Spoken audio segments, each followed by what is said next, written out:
नमस्कार, मैं हूं प्रिया और आप देख रहे हैं यूटी न्यूज। खबरों की शुरुआत करने से पहले एक नजर आज के हेडलाइंस पर। दमन जेटी पर अचानक लगी आग, फायर विभाग सुविधा के अभाव के कारण घंटों तक सुलगती रही आग। उमरगांव के एनआर अग्रवाल कंपनी द्वारा बिछाए जा रहे पाइपलाइन का स्थानिकों ने किया विरोध। और दमन में 112 सीटों के शिक्षकों की भर्ती पर पर्यटक निदेशक सहित प्रशासक का शिक्षकों ने किया शुक्र अदा। आइए जानते हैं समाचार को विस्तार से। दमन जेटी पर अचानक ही आग लगने से भगदौड़ का माहौल मच गया। अग्निशमन विभाग से वंचित दमन क्षेत्र में जल्द ही यह सुविधा उपलब्ध कराना अनिवार्य बना हुआ है, अतः कोई बड़ी घटना भी घटित हो सकती है। दरअसल रविवार की देर शाम करीबन 9:30 बजे के आसपास दमन जेटी पर स्थित मत्स्योद्योग विभाग के नजदीक स्थित एक व्यावसायिक शेड के साथ एक बोट में अचानक ही आग लग गई। इस आगजनी घटना में मछुआरों को भारी नुकसान होने का अनुमान लगाया जा रहा है। बता दें कि आग लगते ही इस घटना की जानकारी फायर विभाग को दे दी गई थी, परंतु फायर विभाग घटना के 1 से 2 घंटे के बाद घटनास्थल पर पहुंची। आग ज्यादा नहीं बढ़ने के वजह से कोई जान हानि तो नहीं हुई, परंतु फायर विभाग की इस लापरवाही से एक बड़ी घटना घटित तो हो सकती थी। प्रधानमंत्री नरेंद्र मोदी की विशेष योजना स्मार्ट सिटी का दर्जा हासिल करने के लिए दमनदीप प्रशासन जहां अपनी एड़ी चोटी का दम लगा रहा है, वहीं दमन में कार्यरत अग्निशमन विभाग स्वयं सुविधा के अभाव से प्रशासन के कार्य पर पानी डालने का कार्य बखूबी तरीके से कर रहा है। साथ ही अग्निशमन विभाग स्वयं सुविधा के अभाव में लकवाग्रस्त नजर आ रहा है। प्रदेश में जहाँ आवासीय बहुमंजिला इमारतें व औद्योगिक बिल्डिंगों की वृद्धि हुई है, वहीं फायर ब्रिगेड अब तक सुविधाओं की कमी से जूझ रहा है। यही वजह है कि फायर ब्रिगेड की इस लकवाग्रस्त स्थिति के कारण प्रदेश में लोगों की जान माल की सुरक्षा राम भरोसे है। इस दुर्घटना पर अनिल टंडेल ने अपनी राय व्यक्त करते हुए प्रशासन को इस पर गौर देने की बात कही है। कुछ महीनों पूर्व ही नगरपालिका अध्यक्ष एवं काउंसिलरों ने मिलकर दमन बस स्टैंड पर फायर गाड़ी की सुविधा के लिए प्रस्ताव रखा था, परंतु अब तक कोई कार्य नहीं किया गया। पुनः अनिल टंडेल द्वारा यह आश्वासन दिया गया है कि अग्निशमन विभाग को मजबूत बनाने का कार्य जल्द ही किया जाएगा। देखिए, पिछले कई सालों से नगरपालिका के क्षेत्र में ये आग लगने के जो बनाव बने हैं, तो उस सिलसिले में काफ़ी सालों से काउंसिलर्स ने एक प्रस्ताव पास किया था कि बस स्टॉप पर एक फायर ब्रिगेड यानी एक बस वो जो आती है वो रखी जाए। रेजोल्यूशन भी हमने भेजा था। अभी तक प्रशासन या फायर ब्रिगेड ने उसके ऊपर ध्यान नहीं दिया। आपके माध्यम से मैं बताना चाहता हूँ कि कल जो हादसा घटी है दमन जेटी पे, ये एक छोटी सी हादसा थी। कोई जान या माल हानि, कोई नुकसान नहीं हुआ है।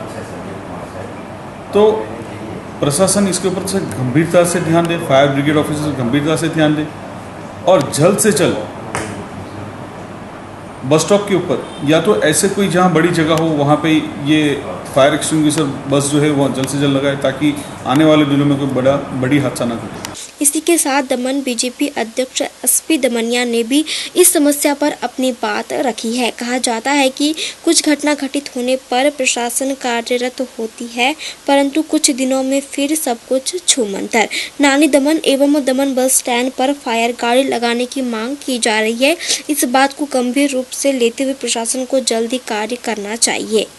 जब आग लगती है ना, तभी ये मीडिया में और प्रशासन थोड़ा हलचल हो जाती है और ये बात उठती है, लेकिन वापस वो सब्सिडाइज हो गया। लास्ट टाइम जब फायर लगी थी इंडस्ट्रीज़ में और दमन सिटी में, तो बस जो फायर ब्रिगेड है वो सोमनाथ से आने में 25-30 मिनट लगता है, और वो सुबह भी आए इतना तो लगेगा ही आने में, तब तक वो फायर बहुत नुकसान कर देती है। तो तभी भी मैंने जताया था सेम थिंग, आप देख लो, और आयरन पत्र लिखे थे कलेक्टर साहब को, डीसी साहब को, एडमिनिस्ट्रेटर को कि फायर ब्रिगेड सिटी में होना चाहिए। आज वापस कल रात को फिशरीज डिपार्टमेंट के सामने एक हट था, स्टोर रूम था, उसमें थर्मोकोल और मोटर्स रखी गई थी, उसमें बड़ी आग लग गई थी। लग कितना है कि कुछ जान मान का नुकसान नहीं हुआ, लेकिन अगर ये फैल जाती आग और बहुत सारे किसी को नुकसान होता तो बहुत दुर्घटना की बात है।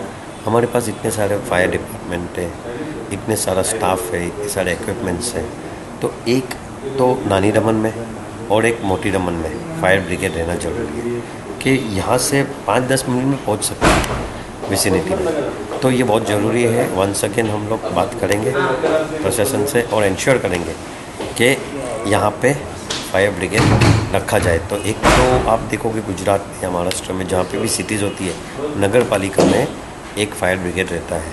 तो मैं चाहता हूँ कि हमारा ये नगर पालिका में भी एक फायर ब्रिगेड बात करे, सेफ़ है, वॉचमैन है, यहाँ पे रहना चाहिए एक। और एक नानी रमन में बस स्टैंड पे एक कॉर्डन करके एक fire brigade round 365 days round the clock रहना चाहिए। उमरगांव के एनआर अग्रवाल कंपनी द्वारा बिछाए जा रहे पाइपलाइन का स्थानिकों द्वारा विरोध किया जा रहा है। उमरगांव तालुका के सरगांव विस्तार स्थित एनआर अग्रवाल द्वारा गंदे पानी के बहाव के लिए बिछाए जा रहे पाइपलाइन का स्थानिकों द्वारा विरोध जताया जा रहा है। दरअसल सोमवार के दिन एनआर अग्रवाल कंपनी के वेस्ट मटेरियल एवं गंदे पानी के निकाल के लिए गैरकानूनी तरीके से अथवा अपनी मनमानी से पाइपलाइन डालने के कार्य की शुरुआत कर दी गई थी, जिससे विस्तार के तमाम प्रजा एवं मुख्य रूप से आदिवासी प्रजा में रोष का वातावरण देखा जा रहा है। इस बात का विरोध जताते हुए स्थानिकों द्वारा कार्यस्थल पर पहुंचकर कार्य को रोक दिया गया। बता दें कि एनआर अग्रवाल कंपनी द्वारा कंपनी में से निकलते गंदे पानी को निकालने के लिए तथा सीईपीटी प्लांट तक पहुंचाने हेतु पागीपाड़ा विस्तार के खानगी 73AA साथ ही आदिवासी के जगहों से पाइपलाइन डालने के कार्य से स्थानिक बेहद चिंतित हैं, जिस कारण कार्यस्थल पर पहुंचकर स्थानिकों ने रोष व्यक्त करते हुए काम को रोक दिया है। इस बात की जानकारी सरिकाम अग्रणी तथा तालुका पंचायत कारोबार अध्यक्ष राकेश राय को स्थानिकों द्वारा दी गई।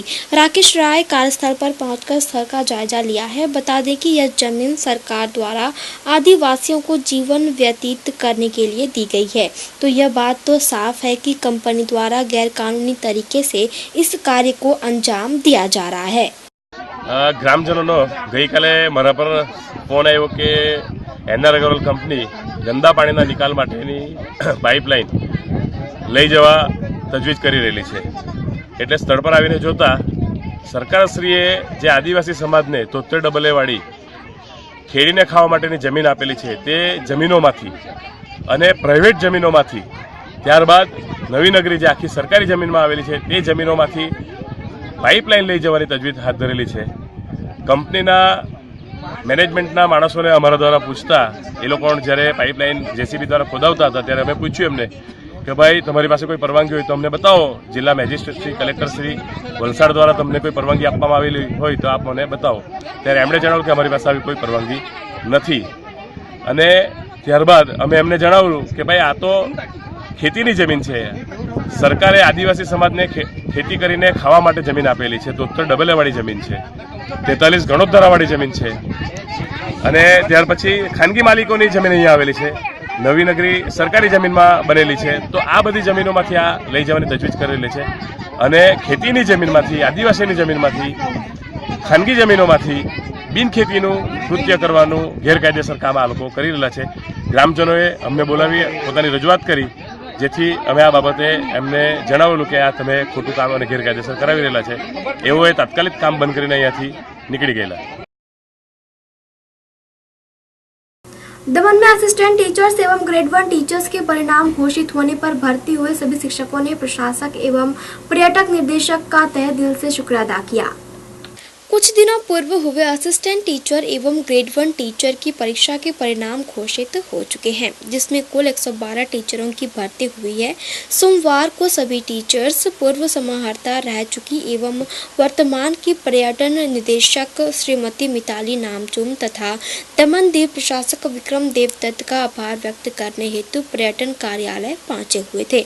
सभी चुने गए शिक्षकों श्रीमती मिताली नामचुम, प्रशासक विक्रम देवदत्त एवं उपस्थित सांसद लालू पटेल को पुष्प गुच्छ देकर उन्हें सम्मानित करते हुए सभी का तहे दिल से आभार व्यक्त किया।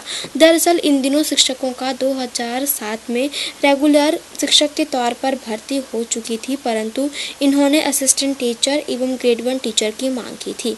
जिसे लेकर कुल 112 सीटों के लिए असिस्टेंट टीचर एवं ग्रेड 1 टीचर पद के लिए परीक्षा आयोजित की गई थी, जिसका परिणाम घोषित होने पर सभी ने अपनी खुशी व्यक्त करते हुए पर्यटन निदेशक एवं प्रशासक का शुक्रिया अदा किया। हम लोग असिस्टेंट और ग्रेड 1 सिलेक्टेड हुए टीचर से सभी, और यहाँ एडमिनिस्ट्रेटर और मिताली नामचुम और लेखराज सर सभी को हम तहे दिल से शुक्रिया अदा करने को आए हैं, क्योंकि 2007 में रेगुलर भर्ती हुई थी। इसके बाद अभी असिस्टेंट और ग्रेड 1 112 टीचर की अभी एग्ज़ाम कंडक्ट हुई और सभी वो भी एकदम सही तरीके से हुई। इसलिए इतिहास में दमन के इतिहास में बहुत अच्छा काम एडमिनिस्ट्रेटर द्वारा हुआ है, इसीलिए हम उसको आभार व्यक्त करने के आए हैं। और ये जो प्रक्रिया है, प्रोसेस है, जल्दी से जल्दी सभी सिलेक्टेड टीचर्स को ऑर्डर मिल जाए, ये रिक्वेस्ट करने के लिए। और अगले जून के सत्र से सभी टीचर्स हम स्कूल ज्वाइन कर ले, इसीलिए हम आज सभी को मिलने के लिए आए। टोटल कितने टीचर हैं? 112 सिलेक्टेड टीचर हैं। ये लिस्ट कब ज़ाहिर हुआ? अभी 3-4 दिन पहले ये डिक्लेयर हुआ था। और आपने यानी कब से आपके इस वेटिंग में थे, यानी आपको ये टीचर बनने के लिए आपने कितने साल इसका इंतज़ार किया? 2010 में भी हमने ये एप्लीकेशन दी थी, फिर ये एग्ज़ाम कंडक्ट नहीं हुई। अभी 2015 में दिसंबर में एग्ज़ाम कंडक्ट हुई और जनवरी में ये सब रिज़ल्ट आया। इसके बाद भी कई लोगों को ऑब्जेक्शन उठाया कि हम सिलेक्टेड क्यों नहीं हुए। फिर भी एडमिनिस्ट्रेटर ने उसमें जो कोर्ट की मैटर थी वो सब सॉर्ट आउट करके फिर से नया सिलेक्टेड टीचर्स रखे, और ये सभी अभी इसीलिए सिलेक्ट हुए हैं, इसलिए सभी मिलने के लिए आए हैं। कौन सी एग्ज़ाम थी वो? असिस्टेंट और ग्रेड 1 टीचर्स की। ये जो आपके टीचर सिलेक्ट हुए 112, वो सभी के सभी सीटेड पास है? हाँ, सीटेड भी पास है और ऑनलाइन एग्ज़ाम हुई थी। 16 मई राष्ट्रीय डेंगू दिवस होने के चलते स्वास्थ्य विभाग द्वारा डेंगू पर विशेष जानकारी दी गई। 16 मई के दिन पूरे भारत में राष्ट्रीय डेंगू दिवस मनाया जाता है, जिसे लेकर 16 मई 2016 सोमवार के दिन दमन स्वास्थ्य विभाग द्वारा प्रदेशवासियों के हित में सूचना दी गई, जिसमें बताया गया कि किस प्रकार डेंगू का प्रभाव बढ़ता है, किस तरीके से डेंगू उत्पन्न होते हैं, किस प्रकार से उससे बचा जाए, इन सभी बातों पर विस्तार पूर्वक जानकारी दी गई। इस प्रकार से कचरे को खुले में फेंकने पर रोकथाम अनिवार्य है, अन्यथा डेंगू जैसे बीमारी को बढ़ते समय नहीं लगेगा। इस खास मौके पर राष्ट्रीय वेक्टर जनित रोग कार्यक्रम तहत एक वेबसाइट भी लॉन्च की गई है, जिससे पूरे भारत भर के लोगों को इस वेबसाइट के माध्यम से अधिक जानकारी प्राप्त हो पाएगी। सब जानो छो कि 16 મે નેશનલ ડેન્ગ્યુ ડે તરીકે આજે પૂરા ભારતની અંદર ઓબ્ઝર્વ કરવામાં આવી રહ્યો છે।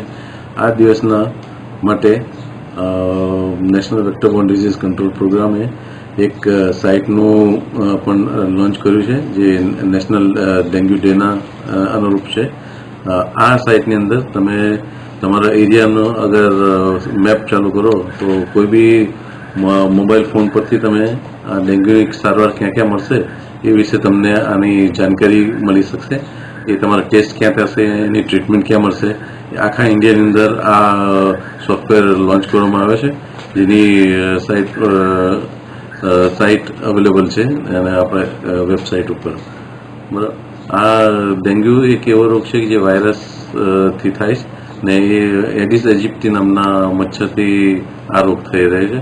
આ એડિસ એજિપ્ટી જે મચ્છર છે એ સ્વચ્છ પાણીની અંદર થાય છે, જેની અંદર આપણા ઘરની આજુબાજુ જે કન્ટેનરો રહે છે, કન્ટેનર જેવા કે ટાયર છે, ડ્રમ છે, પ્લાસ્ટિકના વાસણ છે, અને અગાસી પર અને આપણા વાડાની અંદર મૂકવામાં આવ્યા માટલા, પાણીના કુંડા, અથવા જે પક્ષીઓ માટે તમે રાખ્યા હોય એના પાણીને ભરીને રાખો છો એ વસ્તુ, અથવા તો ઢોર ઢાંકર માટે જે રાખ્યા વસ્તુ જેની અંદર પાણી આપણે પીવા માટે એમને રાખીએ, આ વસ્તુની અંદર આ ડેન્ગ્યુના મચ્છર પાકવાની ખૂબ જ શક્યતા છે।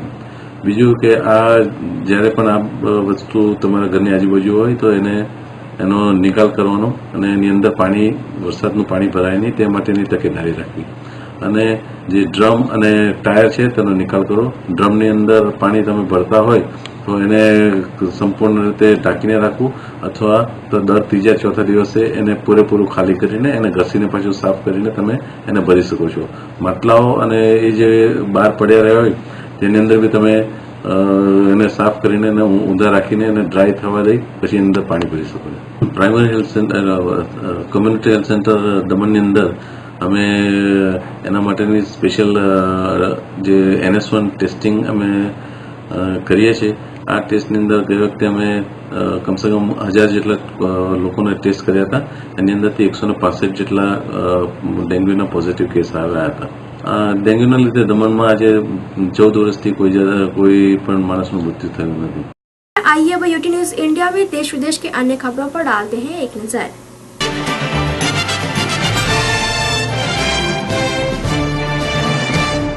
नमस्कार, मैं संध्या यूटी न्यूज इंडिया में आप सभी का स्वागत करती हूँ।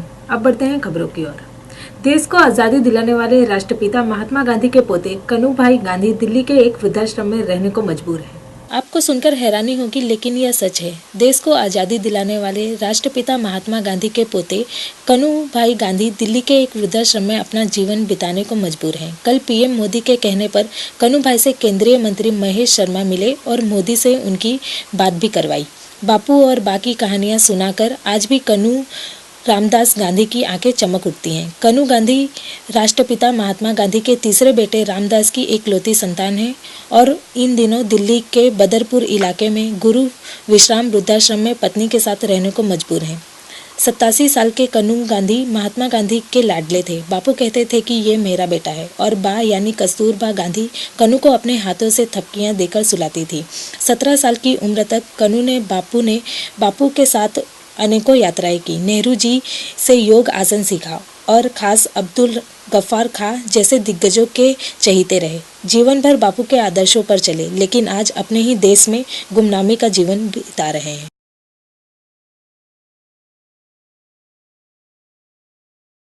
महाराष्ट्र के धुले जिले में एक बहन को छेड़छाड़ से बचाने की कोशिश कर रहे थल सेना के एक जवान की हत्या हो गई। महाराष्ट्र के धुले जिले में थल सेना के एक जवान की उस वक्त हत्या कर दी गई जब वह अपनी एक चचेरी बहन को कुछ लोगों की ओर से की जा रही कथित छेड़खानी से बचाने की कोशिश कर रहे थे।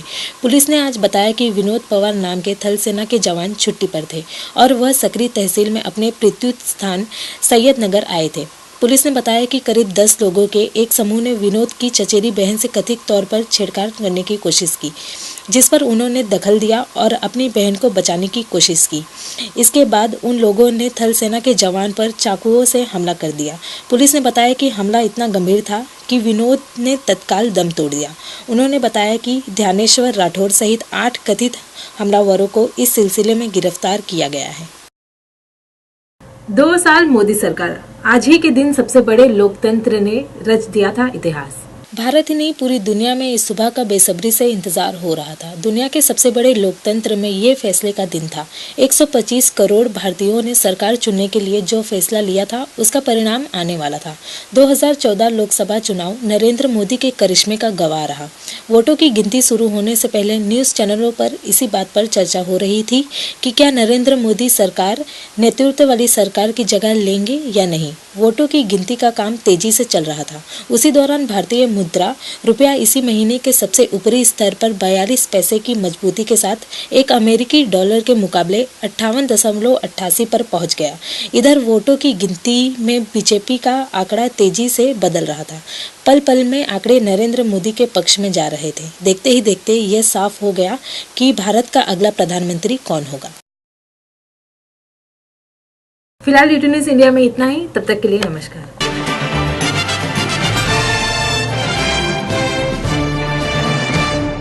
समाचार समाप्त करने से पहले नजर आज के हेडलाइंस पर।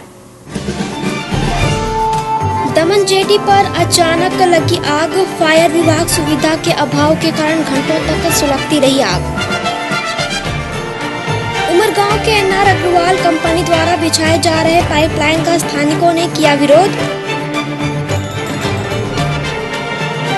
और दमन में 112 सीटों के शिक्षकों की भर्ती पर पर्यटक निदेशक सहित प्रशासक का शिक्षकों ने किया शुक्र अदा। फिलहाल यूटी न्यूज में इतना ही। कल फिर मिलेंगे नई खबरों के साथ। तब तक के लिए आज्ञा दीजिए। नमस्कार।